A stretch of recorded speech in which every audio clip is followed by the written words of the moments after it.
Éco-rubrique. L'économie africaine en 5 minutes. Amis africains, bonjour.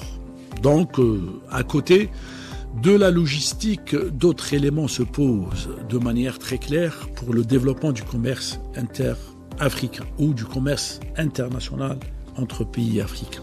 La question de l'infrastructure monétaire ou l'infrastructure des échanges, les systèmes de compensation par exemple. Jusqu'au jour d'aujourd'hui, les pays africains sont très dépendants du système du SWIFT.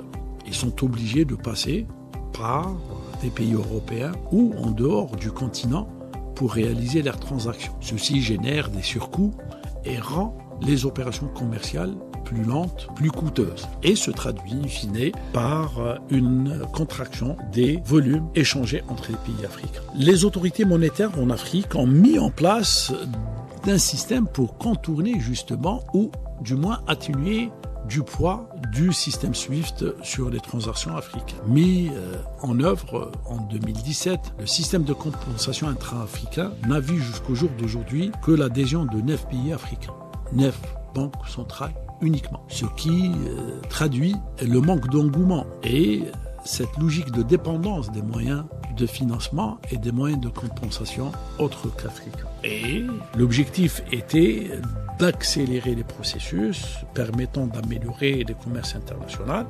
Ça passe nécessairement par une action concrète des banques centrales africaines en adhérant à ce système de compensation pour donner une impulsion effective des transactions, sachant encore une fois que les coûts de transaction est un élément primordial, important, déterminant pour l'amélioration du commerce en volume et en montant. Sans cela, il est bien beau d'aspirer à changer une réalité, mais l'histoire nous a appris encore une fois que sans une logique opérationnelle permettant d'agir sur les véritables leviers du commerce international ou interafricain, les niveaux des volumes échangés entre les pays africains restera bien au-dessous de ce qui est espéré. La même chose peut être dite sur l'harmonisation du cadre douanier et fiscal.